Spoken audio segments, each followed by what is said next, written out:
अस्सलामुअलैकुम। Doctor Mohammad Yasir Al-Haiwan veterinary clinic Amirpur station से आज आपके सामने एक नए सेशन के साथ हाजिर हैं। वीडियो शुरू करने से पहले आप मेरे साथ दुरूद शरीफ पढ़ लें, फिर चलते हैं वीडियो की तरफ। अल्लाहुम्मा सल्ली अला मुहम्मद व अला आलि मुहम्मद कमा सल्लैता अला इब्राहीम व अला आलि इब्राहीम इन्नका हमीदुम मजीद। अल्लाहुम्मा बारिक अला मुहम्मद व अला आलि मुहम्मद कमा बारकता अला इब्राहीम व अला आलि इब्राहीम इन्नका हमीदुम मजीद। जी हाँ नाजरीन, आज का जो टॉपिक है हमारा बहुत ही ज़्यादा अहम है। आज हम बात करने जा रहे हैं जी प्रोलैप्स पे, यानी कि जानवर पीछा मार जाते हैं। इस पे बात करने जा रहे हैं। सबसे पहले हम ये देख लेते हैं जी जानवर पीछा क्यों मारते हैं और किस वजह से मारते हैं, फिर इसका ट्रीटमेंट क्या, इसको मैनेज कैसे करना है, इससे बचना कैसे है। तो सबसे पहले तो मैं आपको ये चीज़ बता दूँ जी, पीछा मारने के भी कई इकसाम हैं, पीछे के भी कई इकसाम होते हैं, यानी कि 3-4 तरह के जानवर जो पीछा मारते हैं। सबसे पहले तो अगर गोबर वाली जगह बाहर आ रही है, यानी कि जहाँ से जानवर गोबर करता है वो जगह बाहर आ रही है, तो उसे कहेंगे जी रेक्टल प्रोलैप्स। उसके बाद एक होता है जी वेजाइनल प्रोलैप्स, यानी कि जो जानवर का रिप्रोडक्टिव सिस्टम है उसका जो सेकंड पार्ट है, यानी कि दूसरा हिस्सा अंदर वाला, वो बाहर आ जाता है। और फिर तीसरा होता है जी यूट्राइन प्रोलैप्स, यानी कि जो बच्चादानी है वो सारी बाहर आ जाती है। ठीक, अब इन सब की वजूहात क्या हैं जी, जानवर पीछे क्यों मारते हैं, इसके पीछे वजह क्या है। लोग बहुत ज़्यादा परेशान होते हैं जी, अब ये मसला आ गया, इसे कैसे हैंडल करें, क्या करें जी। तो सबसे पहले जी हम देख लेते हैं जो रेक्टल प्रोलैप्स है, यानी कि जो गोबर वाली जगह बाहर आ रही है, उसे देख लेते हैं। इसकी जो ज़्यादातर वजह है वो जानवर को ज़्यादा देर तक कब्ज़ रहना, ठीक हो गया, और उसका गोबर बंद रहना, या कोई फिज़िकल ऑब्स्ट्रक्शन आ जाना कि जानवर गोबर ना कर पाए और वो बहुत ज़्यादा ज़ोर लगाए। जब जानवर ज़ोर लगाता है तो उसका अंदर वाला हिस्सा जो वो बाहर आ जाता है। ठीक, उसके बाद जो है वेजाइनल प्रोलैप्स, ये ज़्यादातर जो है ये विरासती है, यानी कि जेनेटिकली जो माँ से उसे विरासत में मिला होता है, उसके जो ज़्यादा केस है वो इसके वेजाइनल प्रोलैप्स के होते हैं, यानी कि खून में ही उसे ये चीज़ मिल जाती है और इसे ट्रीट करना बहुत ज़्यादा मुश्किल होता है। फिर तीसरा होता है जी यूट्राइन प्रोलैप्स। ये ज़्यादातर जो है बच्चा देने के जो जब जानवर करीब होता है, उसे 1 महीना रह गया, 2 महीने रह गए, या फिर टाइम पूरा हो गया बच्चा नहीं दे रहा, उस वक़्त ज़्यादातर ये केस आते हैं जी यूट्राइन प्रोलैप्स के। इसकी वजह क्या बनती है, सबसे पहले जी डिस्टोकिया। अगर जानवर का टाइम पूरा हो गया है, वो ज़ोर लगा रहा है, बच्चा दे नहीं पा रहा, बच्चे का साइज़ बड़ा है या बच्चे की पोजीशन चेंज है, कई वजूहत है ना डिस्टोकिया की भी, वो तो फिर एक अलग ही टॉपिक बन जाता है। तो अगर डिस्टोकिया की वजह से जानवर ज़ोर लगा रहा है तो यूट्रस जो है उसकी बाहर आ सकती है। ठीक, दूसरी बात, अगर जानवर में कैल्शियम की कमी है, ज़्यादा बहुत ज़्यादा कमी हो कैल्शियम की, हाइपोकैल्शियमिया हो, तब भी वो ज़ोर लगाएगा और यूट्रस जो है वो बाहर आ जाएगी। उसके बाद इस टाइम जब जानवर बच्चा देने के करीब हो, तब अगर जानवर को कब्ज़ रहती है ज़्यादा, उस वक़्त भी जानवर ज़ोर लगा रहा होता है, अगर ज़ोर लगाते हुए रेक्टल प्रोलैप्स नहीं होता तो यूट्रस प्रोलैप्स हो सकता है। यूट्राइन प्रोलैप्स के चांस होते हैं इसमें कि अगर जानवर को कब्ज़ ज़्यादा है, वो ज़ोर लगा रहा है, तो इसमें भी यूट्रस बाहर आ सकती है। ठीक, और इसमें एक और वजह आ जाती है कि जी उसने बच्चा दे दिया जानवर ने, उसके बाद जो है यूट्रस प्रोलैप्स का केस आ जाता है। वो ज़्यादातर रिटेंशन ऑफ प्लेसेंटा, यानी कि जो जानवर की जेर है वो अंदर रह जाती है, जानवर उसे फेंकता नहीं, या किसी फिज़िकल कंडीशन की वजह से या फिर किसी और वजह से, इन्फेक्शन की वजह से जानवर जेर नहीं फेंकते, उस वजह से फिर जानवर ज़ोर लगाता है। जब जानवर ज़ोर लगाएगा उसका अंदर वाला हिस्सा बाहर आ जाएगा।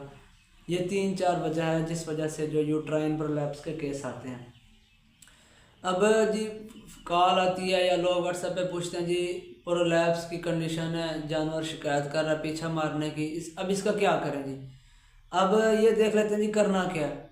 सबसे पहले आपने जानवर को कब्ज़ नहीं होने देनी। जानवर को चारा जो है वो ज़्यादा थोड़ा हरा चारा दें और सूखा जो उसमें कम रखें। किस वक़्त, जब जानवर पीछा मारने की शिकायत कर रहा हो, उस वक़्त आपने उसे कब्ज़ नहीं होने देनी बिल्कुल भी। अगर जानवर को कब्ज़ हुई तो वो पीछा मारेगा। उसे कब्ज़ नहीं होने देनी, उसे हरा घास देना। आपने कोशिश करें कि उसे नरम ग़िज़ा दें या ज़्यादा हरा घास दें, सब ग्रीन ग्रासेस दें, जिस वजह से जो है उसे कब्ज़ ना हो। और दूसरी बात, उसे कंसनट्रेट्स भी कम दें। ठीक, उसके बाद सब ये तो हो गया जो आपने कब्ज़ नहीं होने देनी।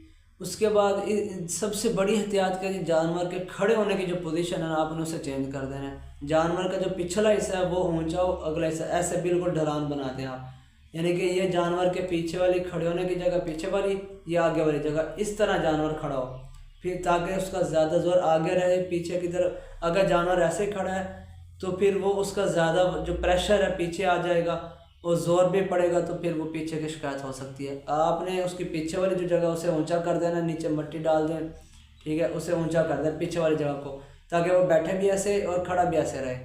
ठीक, ये मेन वजह, इसमें ये एहतियात आपने लाजमी करनी है कि वो खड़ा इस कंडीशन में हो, ताकि उसका प्रेशर पीछे ना पड़े। जब जानवर का अंदर इतना ज़्यादा सिस्टम होता है, तो जब जानवर पोजीशन इसमें खड़ा होगा, सारा प्रेशर उसका पीछे की तरफ होगा, तो प्रोलैप्स के चांस ज़्यादा हो सकते हैं। ये दो एहतियात हो गई। और उसके बाद आप छिक्की लगा सकते हैं, क्योंकि अगर 1 दिन है, 2 दिन, उसको 3 दिन या 1 हफ्ता रहता है, 10 दिन रहते हैं, इन सूरत हाल में फिर आप जब वो छिक्की लगा लें तो ज़्यादा बेहतर है।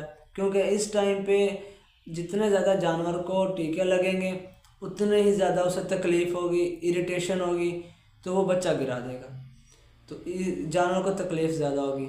इस वजह से इस टाइम पे जो है वो एहतियात की जाती है कि जानवर को ट्रीटमेंट कम दिया जाता है, इंजेक्शन कम लगाए जाते हैं, ताकि वो स्ट्रेस में ना आए, तकलीफ़ में ना हो और बच्चे को भी परेशानी ना बने। ठीक है, आपने छिक्की लगवानी है उसे, ताकि ये कुछ दिन जो है 1 हफ्ता, 1.5 हफ्ता, 2 हफ्ते जो है ये निकल जाए बआसानी, परेशानी ना बने। ये एहतियात हो गई। उसके बाद आपने साथ में जानवर को कैल्शियम लाजमी देना है, क्योंकि जब कैल्शियम की कमी है फिर बच्चा देने में भी तंगी होगी, और उसके बाद जो है वो प्लेसेंटा रिमूव करने में भी जानवर को तंगी होगी, जेल फेंकने में भी उसे तंगी होगी।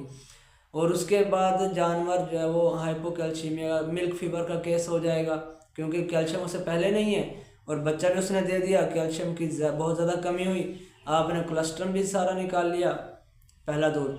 उसके बाद जानवर के अंदर बहुत ज़्यादा कमी हो जाती है कैल्शियम की, जानवर बैठ जाते हैं, मिल्क फीवर का सूरत हाल जब वो बन जाती है।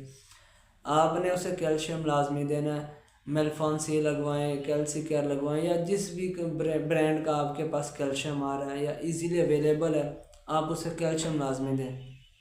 ओरली दे दें तो ज़्यादा बेहतर है, आईवी करवा दें वो भी सही है। ठीक है, अगर ख़ुराक में आप उसे कैल्शियम दे रहे हैं वनडे में, वो भी बेहतर है, मुनासिब है वो भी।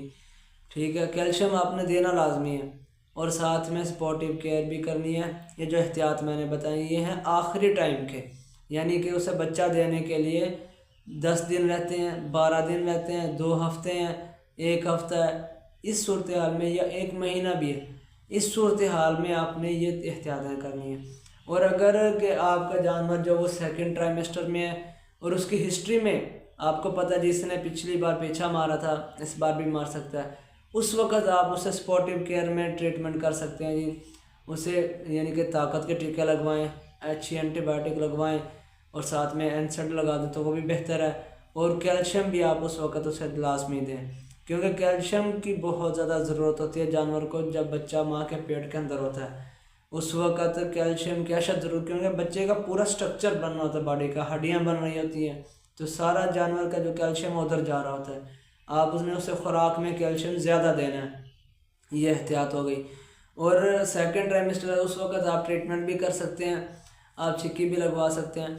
अगर बच्चा देने के बाद जानवर उसने जेल भी निकाल दी है फिर भी वो यानी कि पीछे की शिकायत कर रहा है, फिर वल्वा को आप जो प्रॉपर डॉक्टर से सिलवा दें, ठीक है, या छिक्की लगा दें, वो भी मुनासिब है, ये भी इसका एक हल है, ये भी किया जा सकता है। लेकिन ज़्यादातर प्रेफरेबल क्या होती है जी, आप छिक्की लगा लें, जानवर की पोजीशन को चेंज कर दें, उसे जो है वो कब्ज़ ना होने दें ताकि जो है वो पीछा ना मरे।